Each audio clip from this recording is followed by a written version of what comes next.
पूरे भारतवर्ष के पीड़ित निवेशक भाइयों और बहनों,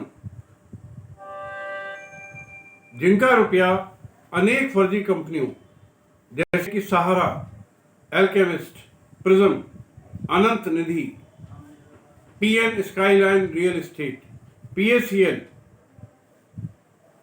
आदर्श क्रेडिट कोऑपरेटिव सोसाइटी और ऐसी अनेक कंपनियों में फंस गया है।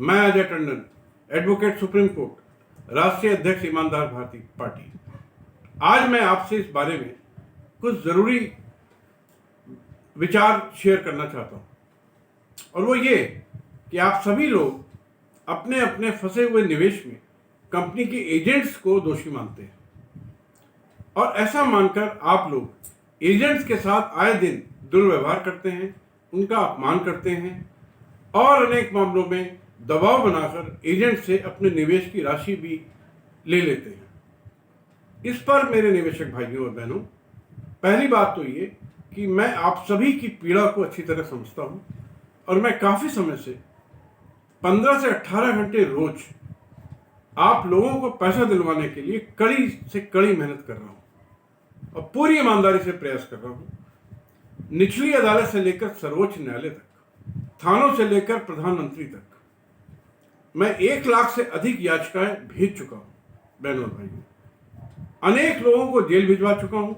आने वाले समय में उपरोक्त कंपनियों के बड़े बड़े पूंजीपतियों को जेल भिजवाना मेरा लक्ष्य है।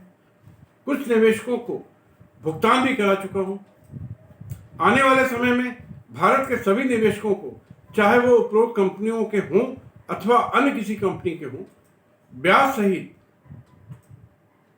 मेरा जो लक्ष्य है वो है 2% मंथली ब्याज प्लस कंपाउंडिंग सहित भुगतान कराना। यही मेरे जीवन का उद्देश्य है, और आप सबके चेहरों पर मुस्कान लाना मेरे जीवन का उद्देश्य है। लेकिन सभी के साथ मैं एक बात पूरी गंभीरता से कहना चाहता हूं कि भारतीय दंड संहिता में मात्र एक धारा है, 120B, जिसके तहत किसी एजेंट की कंपनी द्वारा धोखाधड़ी में सहयोगी मानकर पक्षकार बनाया जा सकता है।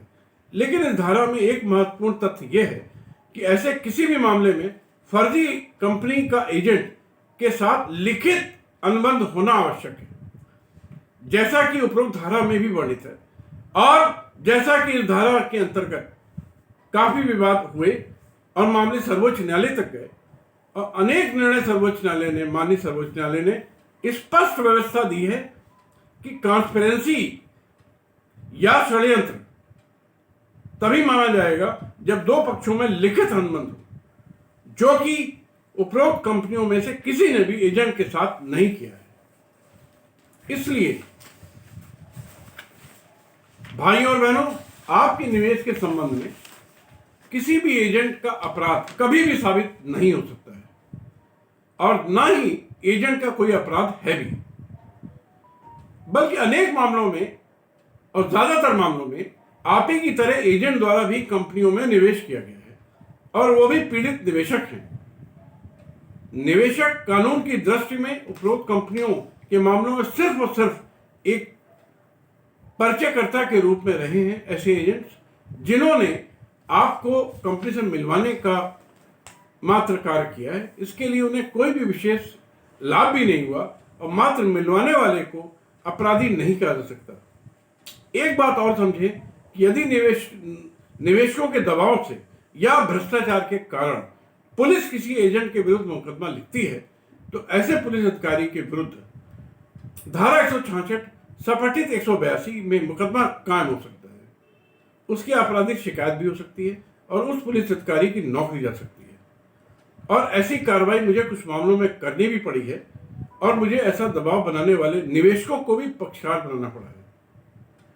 इसलिए आप सभी को मेरी एक भाई की तरह सलाह है कि किसी भी एजेंट पर किसी तरीके का दबाव न बनाएं, और आप उचित समझें तो निवेश के संबंध में अपनी रकम कंपनी से, फर्जी कंपनियों से वसूल करने के लिए इस संबंध में अगर आप ठीक समझें तो मुझसे संपर्क कर सकते हैं। इसके लिए मेरा कोई मैं इस काम के लिए वीडियो नहीं बनाता हूँ, लेकिन अगर आप उचित समझे तो।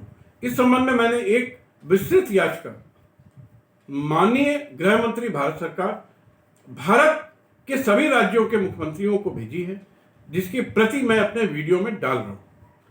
भारत सरकार द्वारा जल्दी ही ऐसे मामलों में सभी राज्यों को एक एडवाइजरी जारी की जाएगी, जिसमें फर्जीवाड़ा करने वाली कंपनी के विरुद्ध ठोस कार्रवाई करने और एजेंट्स को कानूनी संरक्षण देने का निर्देश होगा, ताकि कोई निवेशक एजेंट्स को परेशान ना कर सके।